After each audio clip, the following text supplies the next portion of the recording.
MCC सम्झौता clear छु, यसमा मलाई कहीँ भ्रम दुविधा भन्ने कुरा कहीँ छैन, किनभने मसँग धेरै आधारहरू छ। केही उपबुजुर्गहरूले भन्ने गर्छन् नि, कहाँ लेखा छ सम्झौतामा आइपिएससँगको सम्बन्ध भनेर लेखा छ, कहाँ लेखा छ भनेर उनीहरू भन्ने गर्छन्। लेखा छैन।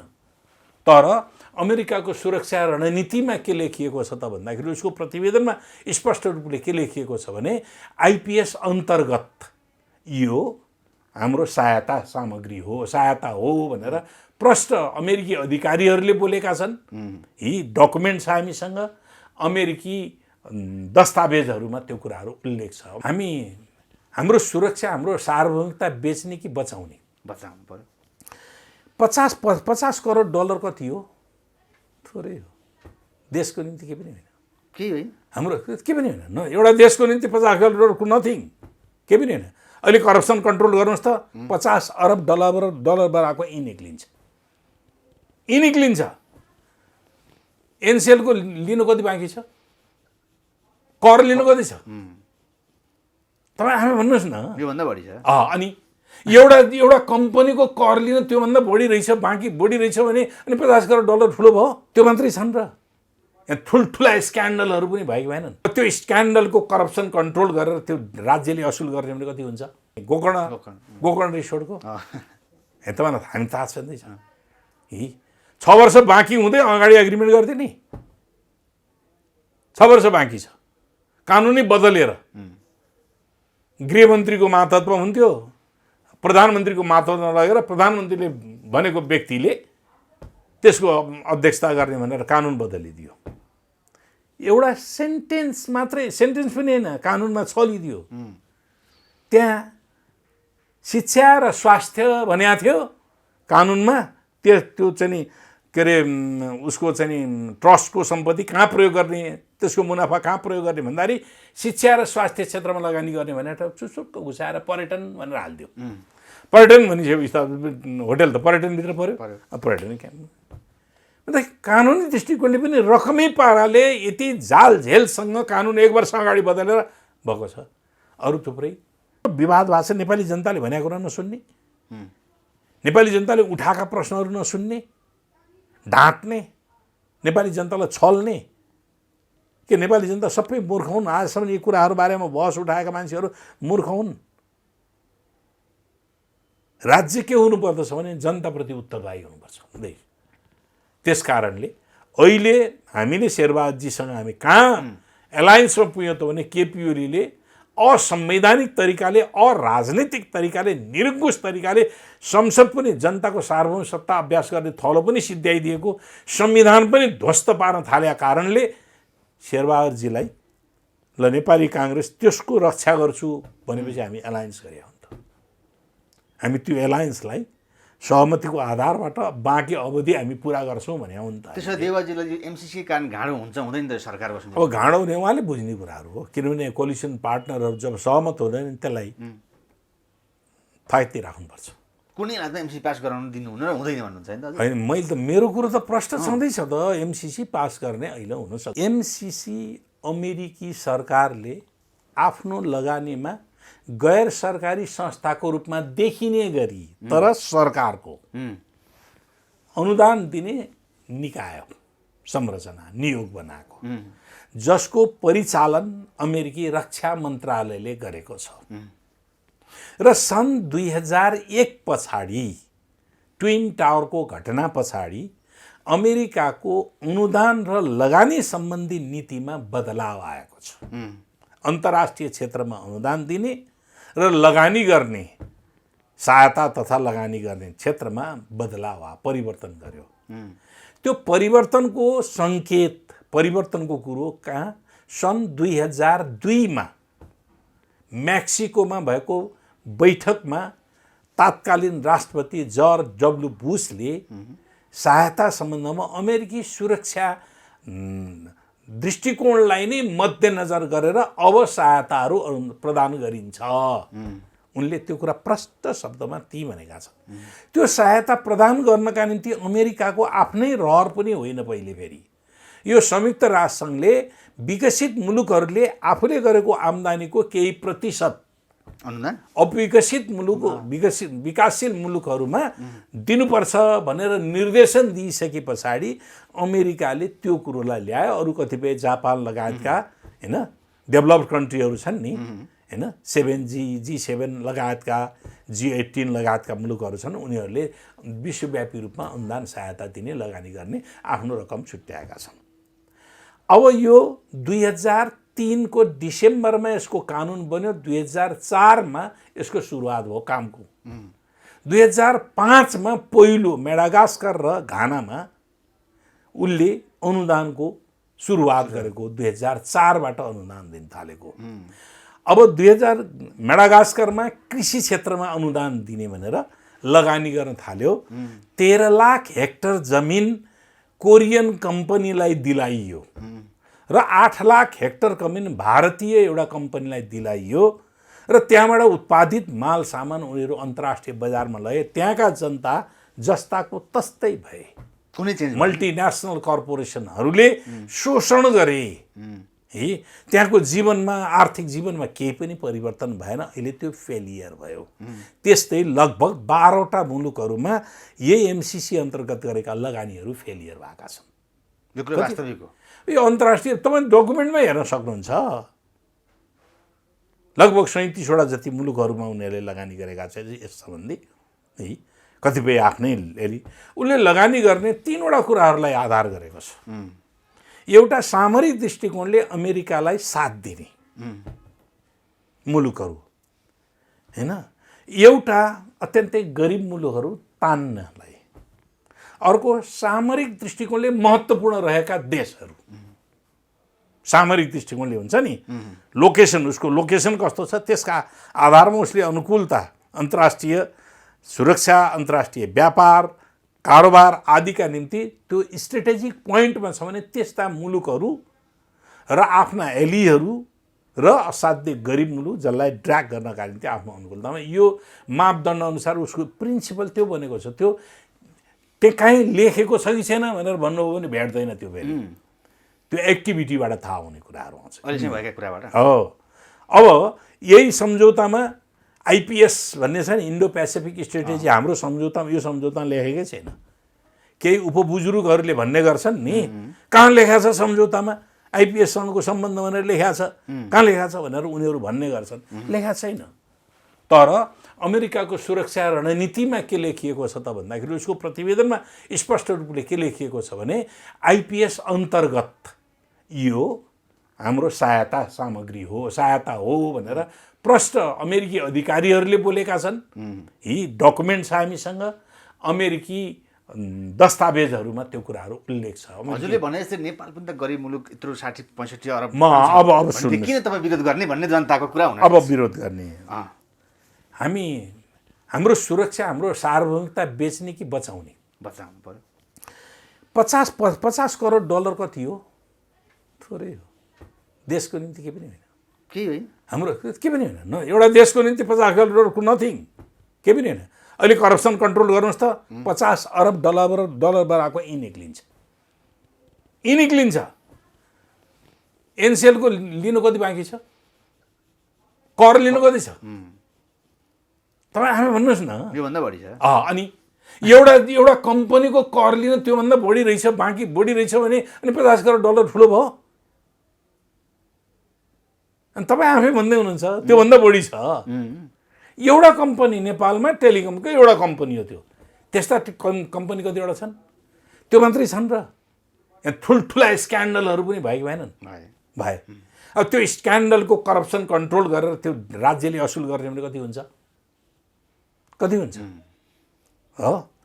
गोदावरी रिसोर्ट के अरे गोदावरीको चाहिँ नि गोदावरी भन्ने आउँछ उसको चाहिँ नि गोकर्ण रिसोर्टको तपाईँलाई हामी थाहा छँदैछ। 6 वर्ष बाँकी हुँदै अगाडि एग्रिमेन्ट गर्थ्यो नि।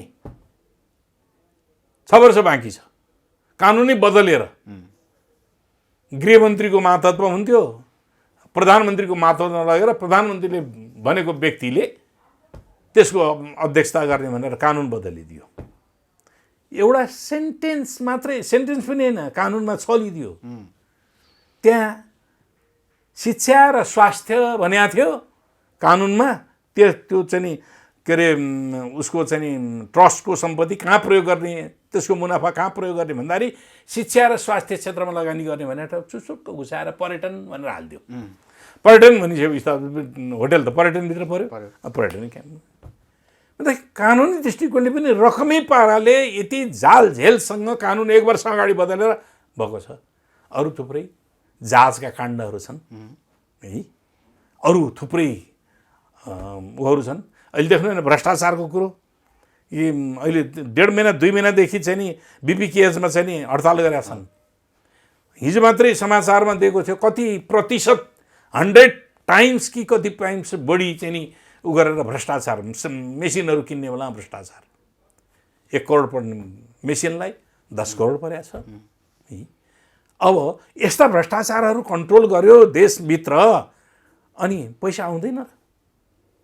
हामीलाई त्यही अनुचित शर्तहरू, यति शर्तहरू छन्, ती शर्तहरूको बारेमा हामीले हेर्नु पर्यो क्या।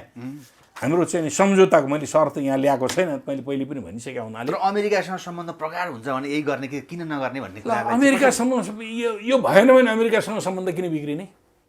बिग्रिँदैन। तपाईँले मलाई दिन खोज्नु भएको छ, तपाईँले मनसाय राम्रो भएर दिन खोज्नु, मैले चाहिनँ, लेकीले भनेर तपाईँले दबाब दिने।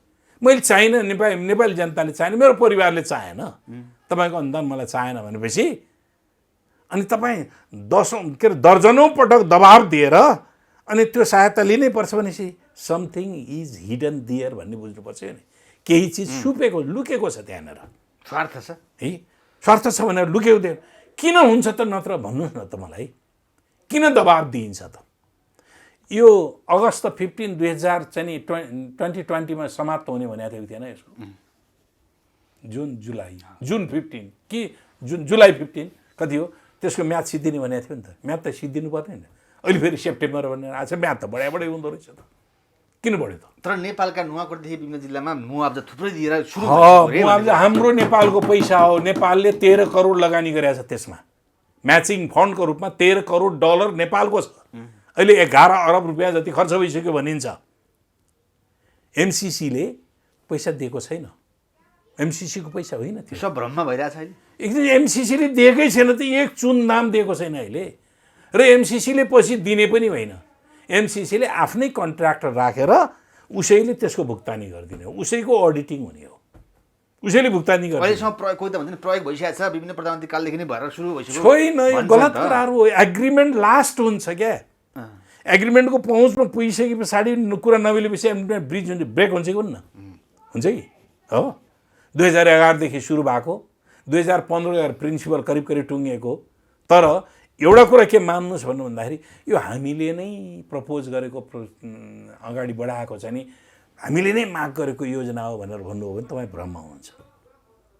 Nepal diagnostic diagnostic Nepal growth diagnostic भन्ने हेर्नुहोस्। नेपाली ब्युरोक्राट्सहरू राखेर नेपालको विकास सम्बन्धी समस्याहरू कहाँ के छन् भन्ने कुराहरूको अध्ययन गरेको कार्यदलको प्रतिवेदन हो। तर त्यसमा 8 जना मान्छे लिड एजेन्सीका रूपमा एमसिसीका मान्छे छन्।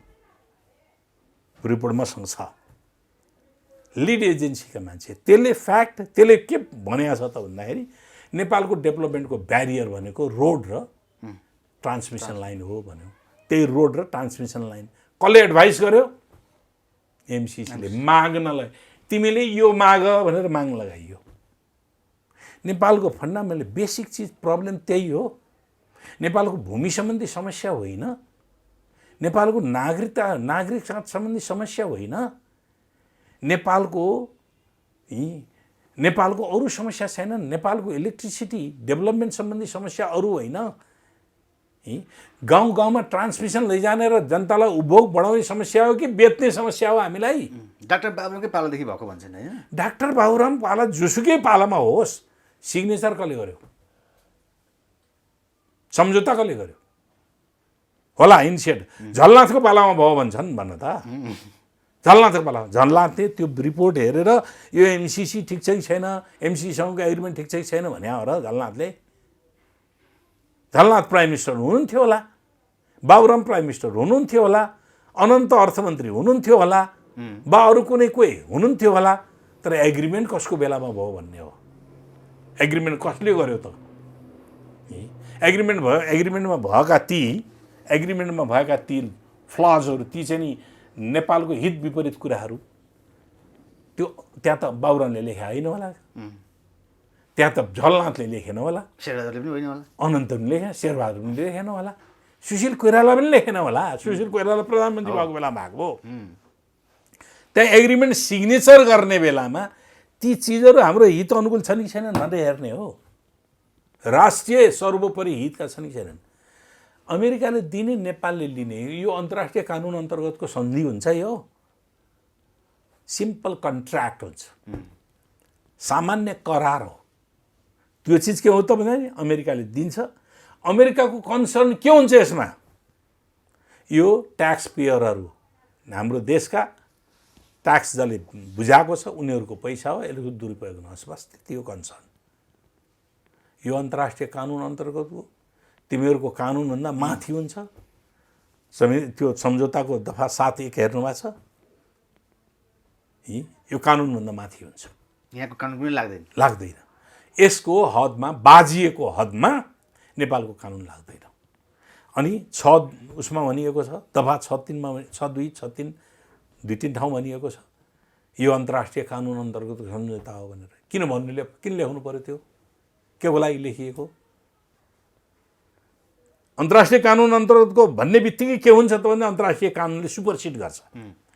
यदि राष्ट्रिय कानुनसँग त्यो बाजियो भने अन्तर्राष्ट्रिय कानुन मान्य हुन्छ भने हो। त्यो त्यसका निम्ति त्यहाँ बलजफ्ती अन्तर्राष्ट्रिय कानुन अन्तर्गत यो सम्झौता हो भनेर लेखियो। यता थुप्रै छन्, बरु तपाईँसँग यो यसमा के डिफेक्ट छन् भन्ने कुराहरूका बारेमा अलग्गै गरौँला अझ पनि। अब त्यस्तै यो 5 वर्षको लागि भन्छ। आर्टिकल 5(5) मा हेर्न जानुहोस् त तपाईँले, आर्टिकल 5(5) मा हेर्नुहोस् त। केही दफाहरू, 2टा दफाहरू 120, यो 5 वर्ष रहनेछ। 2टा दफाहरू 120 दिनसम्म काममा रहन्छन्, अरू दफाहरू अनन्तकालसम्म रहन्छ। अरू दफाले भने चाहिँ अनन्तकालसम्म रहन्छन् भन्नुहुन्छ। यो लागु अनन्तकालसम्म किन रहन्छन् त? त्यो मातहतमा कन्ट्रोल गर्ने, त्यो मातहतमा उसको स्वामित्व कायम गरिरहे नेपाललाई त्यो सन्धि अन्तर्गत, त्यो सम्झौता अन्तर्गत नेपाललाई समाति राख्ने। अनि त्यहाँ कतिपय दफाहरू छन् यो सम्झौतासँग बाजिएमा नेपालले अरू मुलुकहरूसँग सम्झौता गर्न नपाइने, बाज्ने गरिकन नपाइने भन्ने छ। बाज्ने गरिकन गर्न पाउने। हामीले हाम्रो इन्ट्रेस्टबाट गर्ने हो कि अरूको इन्ट्रेस्टबाट गरिदिने हो? उसले भनिदिएला मेरो सुरक्षा समस्या पर्छ, त्यस कारणले चीनसँग तैँले सम्झौता गर्न पाउँदैनस्, हामी रोकिनु पर्यो पर्न?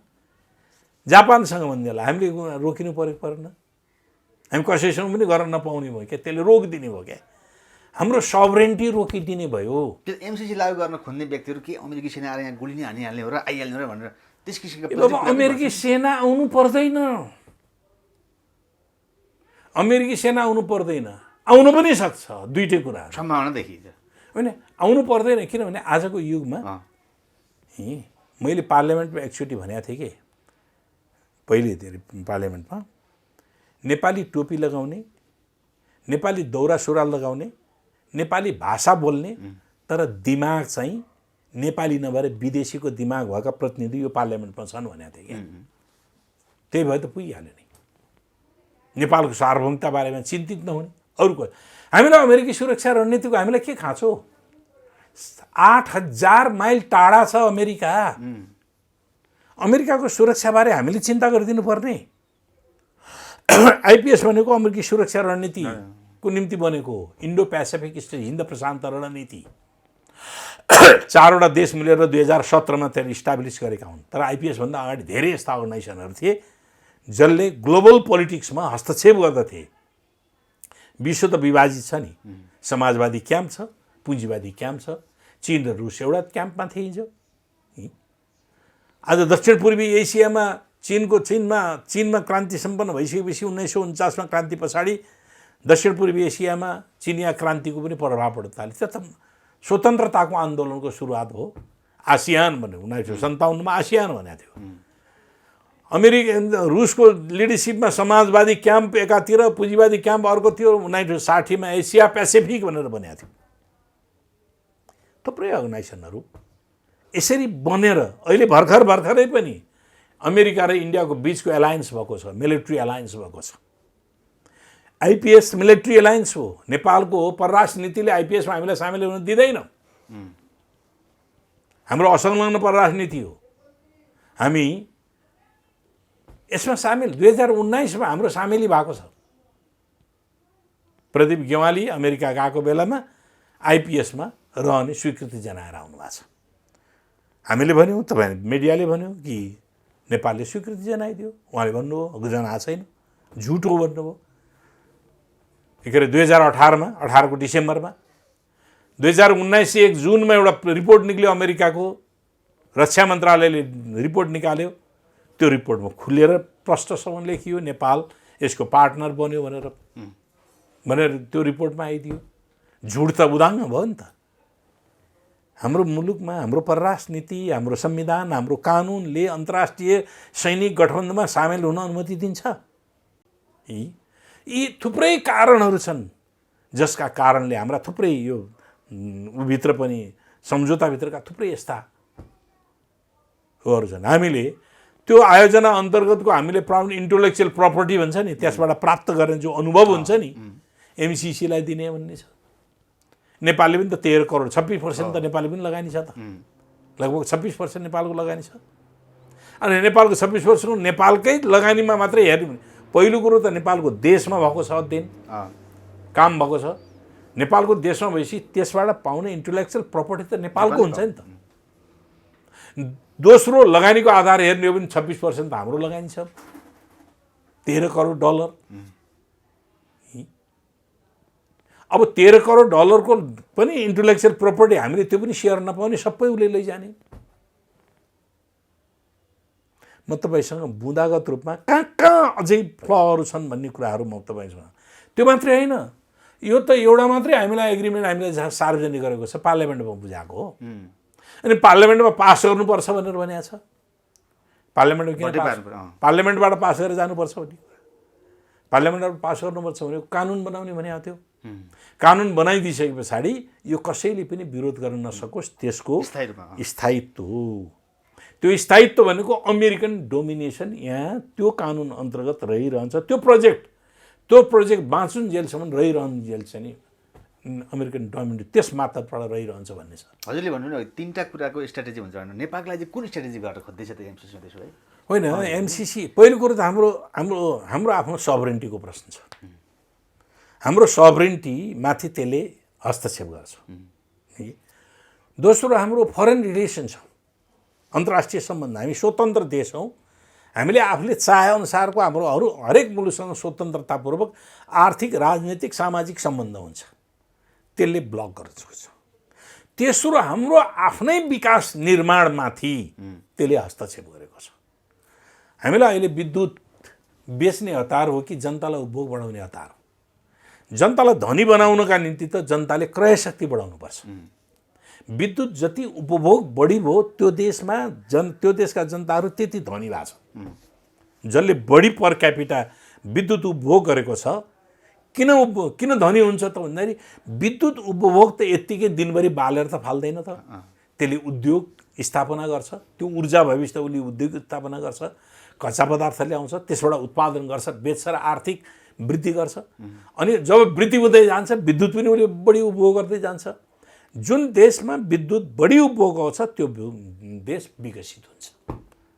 अब त्यसको निम्ति त हामीले आज ग्रामीण क्षेत्रमा विद्युत बाल्नका निम्ति मात्रै हो र विद्युत त्यसले हाम्रो आर्थिक जीवनमा रूपान्तरण गर्नका निम्ति हो।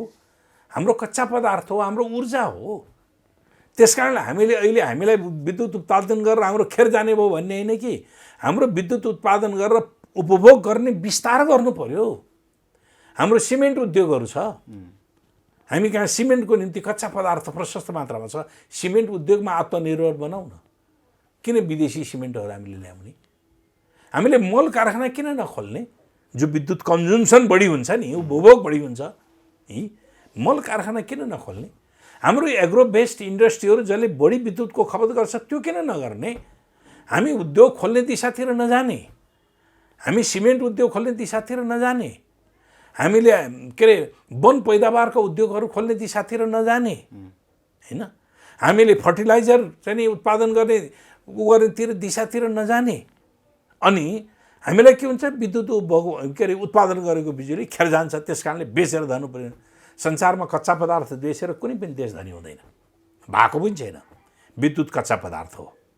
अनि त्यस कारणले के हो त भन्दाखेरि यो अर्को कुरा के हो भने हाम्रो ट्रान्समिसन लाइन जो अघि भन्नु नि यो हाम्रो हाफ सर्कल हाफ बल बनाउनु खोजिएको छ हाम्रो यहाँ चाहिँ नि यो अहिले ट्रान्समिसन 400 केबी हाम्रो इस्ट वेस्ट नेसनल ग्रिड छ 132 केबीबाट यसको विस्तार गरेर 400 केबी बनाइदिन्छ। इन्डियासँग व्यापारको निम्ति गोरखपुर के अरे मुजफ्फरपुर ढल्केभरको 400 केबीको बनिसकेको छ। अनि हाम्रो विद्युत तामाकोसीको विद्युत त्यहाँ गएर यहाँ आउने हो फेरि।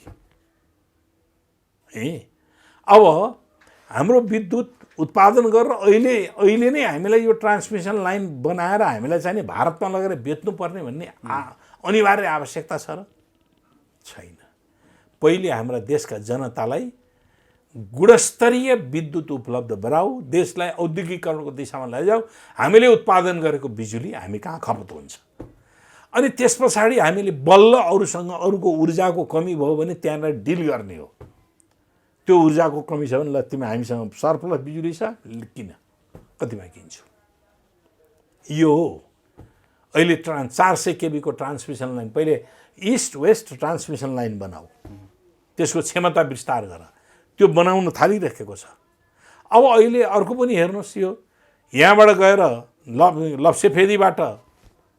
लप्सेफेदीबाट तपाईँ नुवाकोट रातामाटा, त्यहाँबाट दमोलीबाट एउटा लगेर हेटौडा जोड्ने, त्यहाँबाट दमोलीबाट उता लगेर के अरे दमोली होइन के अरे मुगलिङबाट दमोलीबाट पाल्पाको नुवाकोट डाँडा, बुटवलबाट बोर्डरबाट गुराखपुर पुऱ्याउनु पर्ने।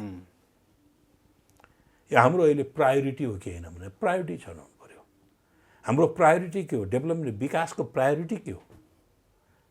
जनताको आर्थिक जीवन उत्थान गर्ने प्रायोरिटी के हो? केले भन्छ? यसले हामीलाई दिन्छ। फेरि अर्को यसमा कस्ट पनि हेर्नुहोस्, हाम्रो ट्रान्समिसन लाइन प्रति किलोमिटर 6 करोडमा बन्दैछ। 400 केबीको ट्रान्समिसन लाइन नेपाल विद्युत प्राधिकरणले प्रति किलोमिटर लगभग अझ नपुग पो छ त 6 करोडमा बनाउँदैछ। यसको कस्ट कति हुन्छ? More than 16 crore. यो कहाँबाट यतिका पैसा किन? मोर देन मैले पाएको तथ्याङ्क। अब यसको लगभग चाहिँ 35 करोड रुपियाँ कति पर किलोमिटरको कति छुट्याइएको छ, के अरे 35 अरब के कति छुट्याइएको छ। यस्ता थुप्रै यस्ता कुराहरू छन्। अनि अर्को यससँग जोडिएका एग्रिमेन्टहरू धेरै छन्, जुन एग्रिमेन्ट हामीलाई जानकारी नै छैन। एउटा यसको मूल सम्झौता दिएको छ, त्योभन्दा बाहेक अरू केही पनि दिएको छैन।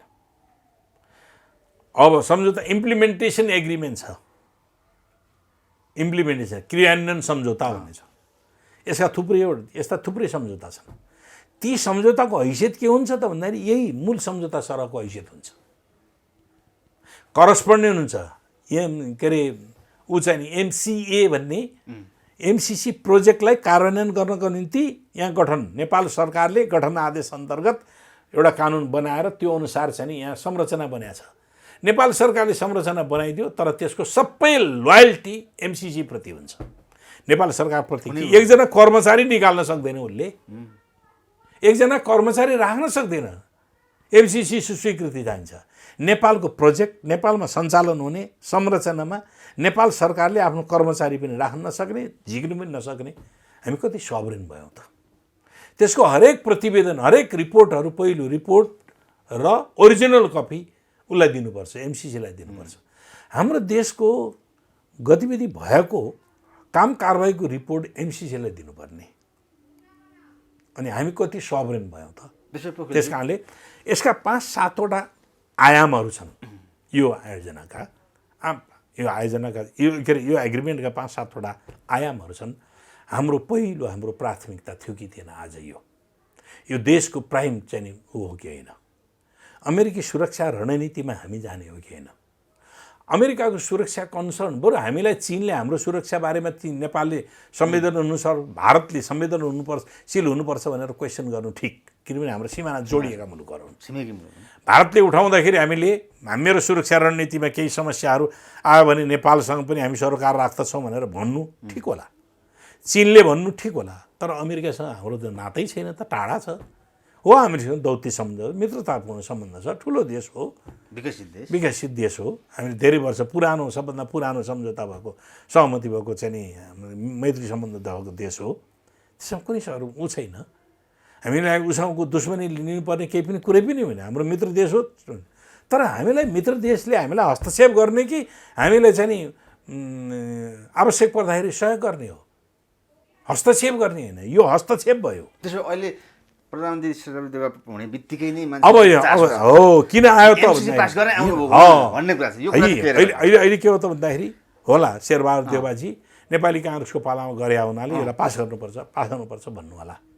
ज्ञानेन्द्र बहादुर कार्की त्यसले सिग्नेचर गर्ने मान्छे हुनुहुन्छ, अहिले कानुनमन्त्री बन्नुभएको छ, त्यही होला उहाँहरूलाई हामीले गरेको। उहाँहरूले पनि सोच्नु पऱ्यो, उहाँहरू कोलिसन पार्टनर हो, अहिले कोलिसन गभर्मेन्ट हो है, मिलिजुली सरकार हो। मिलिजुली सरकारमा साझा कुरा मात्रै हुन्छ, साझाभन्दा बाहिरको कुराहरू गर्न पाइन्छ। देउवाले एक्लै गर्न सक्नुहुन्न यो कुरा, त्यसो भए एक्लै कसरी गर्नुहुन्छ त? पार्लियामेन्ट एक्लै पासै हुँदैन त। हाम्रो पार्टीको स्ट्यान्डिङ पोजिसन के हो त भन्नुहुन्छ भने, हाम्रो पार्टीको भन्छु म, मेरो कुरो त अलग छ, पार्टीको स्ट्यान्डिङ पोजिसन 16 वटा बुँदामा झलनाथ, हिजो झलनाथ खनाल समेतको हामी एमाले समेतको पार्टी नेकपा हुँदाखेरिको, नेपाल कम्युनिस्ट पार्टी नेकपा हुँदाखेरिको एउटा कार्यदल बनेको थियो है, त्यो 3 जनाको कार्यदल थियो। त्यसमा झलनाथ खनालजी संयोजक हुनुहुन्थ्यो, भीम रावल र प्रदीप गेवाली उहाँहरू मेम्बर हुनुहुन्थ्यो। त्यसले 16 बुँदामा यति ठुलो प्रतिवेदन तयार पारेछ। 16 वटा बुँदा संशोधन गर्नै पर्छ, राष्ट्रिय हित अनुकूल बनाएर मात्रै गर्न सकिन्छ, संशोधन गरेर राष्ट्रिय हित अनुकूल बनाएर मात्रै पास गर्न सकिन्छ भन्नु। अब अमेरिकी राजदूतसँग त्यो डकुमेन्ट पनि छ। अमेरिकी राजदूतले प्रष्ट शब्दमा भने यसको संशोधन, मूल सम्झौताको संशोधन कुनै गुन्जायस छैन, उनले त्यही भनेको छ, हुन सक्दैन भनेको छ। मूल सम्झौता संशोधन हुन सक्दैन भने यो पार्लियामेन्टले संशोधन गरेर अनि त्यो सम्झौता चाहिँ नि रिभिजन हुन्छ, तपाईँ रोक्न सक्नुहुन्छ संशोधनदेखि पख्नुहोस् न। त्यस कारण गुन्जायस छैन। अर्को सङ्कल्प प्रस्ताव त्यो मुतको न्यानो हो, केही पनि होइन, केही पनि त्यसको भ्यालिडिटी के अन्तर्राष्ट्रिय कानुनमा कुनै पनि भ्यालिड हुँदैन। अन्तर्राष्ट्रिय कानुन अन्त सन्धि सम्झौता अन्त कुनै पनि भ्यालिड हुँदैन, त्यो जनता ठग्ने कुरा हुन्छ। त्यस कारणले न त्यो सङ्कल्प प्रस्ताव हुन्छ न नेपालबाट संशोधन गरेर हुन्छ। यदि त्यसमा संशोधन त्यही अनुसारकै संशोधन गर्ने हो भने पनि रिट्रिटी चाहिन्छ, तर इन्टेन्सन अर्कै हो। अर्कै इन्टेन्सन भएको कारणले मैले के भने त भन्दाखेरि यो संशोधन हुन पनि सक्दैन, हामीले एकलौटी संशोधन गरेर संशोधन हुने पनि होइन, र त्यस कारणले यसको ओरिजिनै बेठिक भएको कारणले यो श्रीलङ्काले इन्कार गर्यो त। श्रीलङ्काले ट्रान्सपोर्ट र भूमि सम्बन्धी सेक्टरमा चाहिँ नि उ गर्नका निम्ति भनेर लगानी गरेको 480 करोड हो नि त, के अरे 480 मिलियन हो नि त। हाम्रो 500 मिलियन, 480 मिलियन डलर हो है, उसले इन्कार गरिदियो। त्यो इन्डिपेन्डेन्ट इन्टेलेक्चुअल्सहरू, एक्सपर्टहरूको चाहिँ नि कमिटी बनेर, युनिभर्सिटी प्रोफेसरको चाहिँ लिडरसिपमा चाहिँ एउटा कमिटी बनेर, अध्ययन कार्यदल बनेर यो उसको निम्ति, हाम्रो श्रीलङ्काको निम्ति हितकर छैन भनेर चाहिँ नि त्यसलाई डिनाइ गरिदियो। हामीले पनि हाम्रा यत्रो विवाद भएको छ, नेपाली जनताले भनेको कुरा नसुन्ने, नेपाली जनताले उठाएका प्रश्नहरू नसुन्ने, ढाँट्ने, नेपाली जनतालाई छल्ने, के नेपाली जनता सबै मूर्ख हुन्? आजसम्म यी कुराहरू बारेमा बहस उठाएका मान्छेहरू मूर्ख हुन्? राज्य के हुनुपर्दछ भने जनताप्रति उत्तरदायी हुनुपर्छ हुँदै। त्यस कारणले अहिले हामीले शेरबहादुरजीसँग हामी कहाँ एलायन्समा पुग्यौँ त भने केपी ओलीले असंवैधानिक तरिकाले, अराजनीतिक तरिकाले, निरङ्कुश तरिकाले संसद पनि जनताको सार्वभौम सत्ता अभ्यास गर्ने थलो पनि सिद्ध्याइदिएको, संविधान पनि ध्वस्त पार्न थालेका कारणले शेरबहादुरजीलाई ल नेपाली काङ्ग्रेस त्यसको रक्षा गर्छु भनेपछि हामी एलायन्स गरे हो नि त। हामी त्यो एलायन्सलाई सहमतिको आधारबाट बाँकी अवधि हामी पुरा गर्छौँ भने हो नि त। त्यसो देवाजीलाई एमसिसी कारण घाँडो हुन्छ हुँदैन त सरकार बस्नु। अब घाँडो हुने उहाँले बुझ्ने कुराहरू हो, किनभने कोलिसन पार्टनरहरू जब सहमत हुँदैन त्यसलाई फाइदै राख्नुपर्छ।